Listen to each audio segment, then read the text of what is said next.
যারা এই প্রস্তাবের পক্ষে আছেন তারা হ্যাঁ বলুন। যারা এই প্রস্তাবের বিপক্ষে আছেন তারা না বলুন। মাননীয় বিরোধী দলের নেতা বিলটি উত্থাপনের ব্যাপারে আপত্তি করতে পারেন একজন সদস্য। 3-4 জন আপত্তি করলে একজনকে দেওয়া হয়, সে একজনকে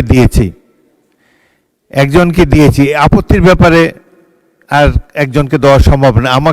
আপনারা আমাকে স্পিকার বানিয়েছেন, আমাকে তো এই হাউসের রেওয়াজ ফলো করতে হবে। আমি বিরোধী দলের সদস্য হিসাবে অনেক বছর এরকম আপত্তি দিয়েছি, 2 মিনিট সময় দেওয়া হয়েছে, আজকে 6 মিনিট সময় দিয়েছি আপনি বলেছেন বলে। আবার আমরা আমি এখন প্রশ্নটি সংসদের ভোটে দিতে চাই। দয়া করে বসুন, আমি প্রশ্নটি সংসদে ভোটে দিচ্ছি। মাননীয় সদস্যবৃন্দ,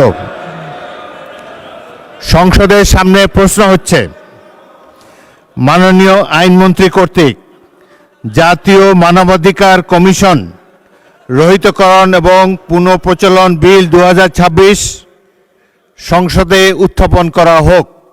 যারা এই প্রস্তাবের পক্ষে আছেন তারা হ্যাঁ বলুন। যারা এই প্রস্তাবের বিপক্ষে আছেন তারা না বলুন।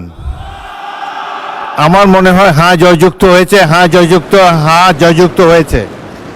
মাননীয় আইন ও সংসদ বিষয়ক মন্ত্রী, আপনি বিলটি উত্থাপন করুন। মাননীয় স্পিকার, আপনাকে ধন্যবাদ। মাননীয় স্পিকার, আপনার মাধ্যমে এই মহান জাতীয় সংসদে জাতীয় মানবাধিকার কমিশন রহিতকরণ ও পুনঃপ্রচলন আইন 2026 উত্থাপন করছি, যা পাশ করা হোক, উত্থাপিত আকারে পাশ করা হোক। আপনাকে আগে উত্থাপন করতে অনুরোধ জানিয়েছিলাম, আপনি বিলটি উত্থাপন করুন। এটা উত্থাপন করেছি, তারপরে আজকে দেখেন যাচাই বাছাই হলো। উত্থাপনের উপরেই তাদের আপত্তি ছিল, সেজন্য আমি বিষয়টি প্রথম দিন হয়ে গেছে মাননীয় স্পিকার।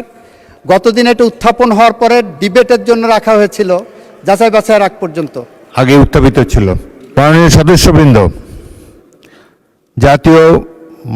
মাননীয় অর্থমন্ত্রী কর্তৃক উত্থাপিত জাতীয় মানবাধিকার কমিশন রহিতকরণ পুনঃপ্রচলন বিল অবিলম্বে বিবেচনার প্রস্তাব উত্থাপনের জন্য তিনি আহ্বান জানিয়েছেন।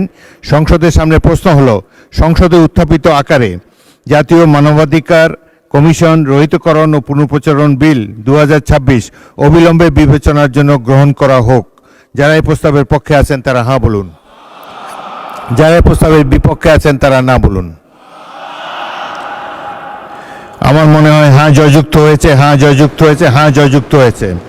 অতএব সংসদে উত্থাপিত আকারে জাতীয় মানবাধিকার কমিশন রহিতকরণ ও পুনঃপ্রচলন বিল 2026 অবিলম্বে বিবেচনার জন্য গৃহীত হলো।